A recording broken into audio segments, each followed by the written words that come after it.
very best, like no one ever was. Skin. Them is my real test. Defeat Arthas. Is my cause. I will travel across the land, searching far and wide. Myself. To understand the power that's inside. Hi again. So I did not show this in the last video, but I have a skinning obsession. Yes, I still plan on avenging WoW the Lost, but heroes can have hobbies too, right? I want to prove myself to be the greatest pre-level 60 beast skinner, so I'd have to go and skin old Sarkis. To do this, I'd have to delve into Black Fathom Deeps. But the only problem was there is no one leveling pre-60. It took me many hours of waiting, but I finally found a group that would take me in.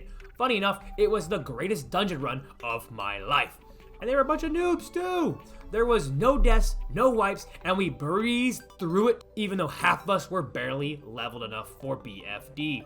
It was insane how well it went, culminating in me skinning the Nessie wannabe herself and getting my prized tooth dagger.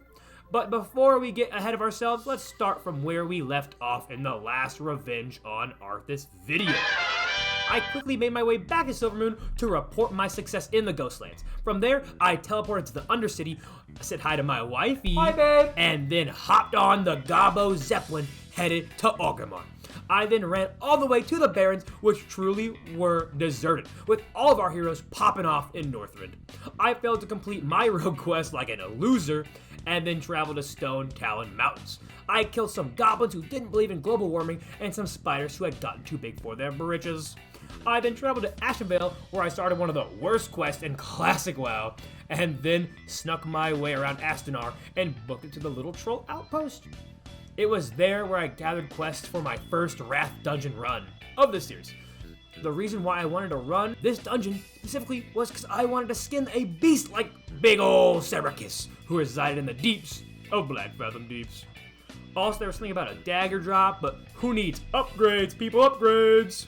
Now, the problem with running Dungeons and Grobless right now is that if you aren't max level, then you're going to have a tough time getting players to join you. This is why I haven't ran Wailing Caverns or Ragefire Cats. But after only 30 minutes of listing myself, I was invited to a group. The problem was that one of them was 19, and level 20 is the minimum level for the dungeon. So after waiting one more hour for the guy to level up, and the extra 20 minutes it took for them to book it from Crossroads, we were ready for war.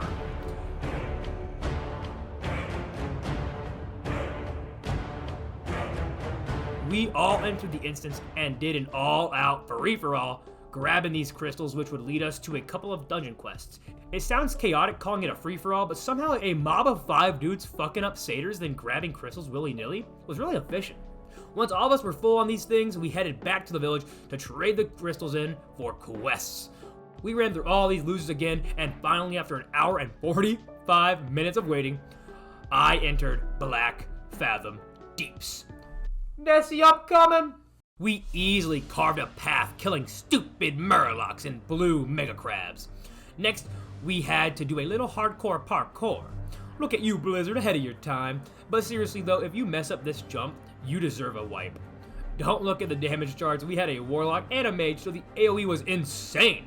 And my little slice and dice routine did not work out so well, cause stealth wasn't that helpful in a run in there and kill everything style we kinda had going for ourselves. Then we saw him. As we entered the central chamber of Black Fathom, we found Big Turtle. Unfortunately for him, he had a good item, so bye-bye. We also took care of his kids too. Are we the bad guys? I was the only leather worker, so slice, slice, slice. The next thing you know, we had to copy that Thailand soccer team and dive into underwater caves. Unlike those poor souls, we had enemies to fight. So what do? You hold your breath and you attack, duh. Then we found some fish lady who I'm pretty sure is associated with Fel Magic and Illidan in some way, but it did not matter because we killed her fast. And she dropped a damn good bow too. Okay, give it to the hunter. Oh wait, we only have magic users and me. Swipe. Now it's time for more underwater fights with fish people. Ding ding ding ding. Just like Nemo's mom, we gotta take them out. Oh, the satyrs are here too. This truly must be a fell congregation, aka we must exterminate and cleanse the fell, boys. To add to the loser gang that resides in here, there was a big old Murloc boss. Well, I'm always down to avenge Rakusi, so stab, stab, dead. In a video game, of course. Subtle plug for my hardcore series. I'm sorry. Oh, look, now there's some cultists too? Wow, this really must be a stupid fell party that I was not invited to. Oh, they even roped in a nice Tauren? Guess we gotta kill him too. Oh, look, a locked chest. Anyone have any lock-picking skills? Just me? We made our way to the end of the dungeon, aka the Moon Shrine Sanctum. We easily killed the Twilight Lord dude and then just casually lit the flames that brought in all the swarms of enemies. Oh look, our magic boy's got an item they can actually use. One fight later. There it is, the big boss of Black Fathom, a Hydra monster. You know the drill at this point. Stand and shoot or stand and hit. It ends the same way for Akumal. And then I skin. And I get a cool belt, nice. Now, you might be asking, Matt, where is Nessie? And you still have one more quest to complete. Keen eyes, my friend. Very good job. If you were my party who were about to leave the dungeon, then you would have missed it. But I'm a smarty pants and a seasoned veteran. Seasoned more than those damn Mickey D fries. If you jump in the water right before the Moon Shrine, you can easily kill some tiny Loch Ness monsters and find the Fathom Core. If you also go a bit deeper, you can find old Sarkis herself. Nessie too. The first one's in the Alliance subway and unable to be reached. But Sarkis? Oh, she's killable, baby. And most importantly, skinnable. And my party wanted a skipper? How rude. I beckoned my very skilled, but very dumb party to follow, and we gave old Sarah the 1-2 kiss. And then I skinned the ever-loving shit out of her hide, and got a great dagger in the process. Then, and only then, we were able to leave. I got 3 new items from BFD, and went from early level 24 to mid 25, so we were cooking, baby. Also, I got 3 out of the 5 dungeon drops. I'm evil. I now possess the title of pre-level 60 greatest skinner, and there was no one who could question it. When I get to level 60, I'll have to change some things, but for now, I reign supreme.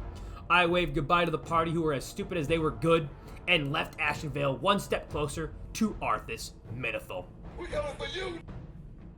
Like and subscribe, check out my Twitch channel. Also, the ring video is gonna take a while because it's hard to get 5 people to get together to level. See you guys.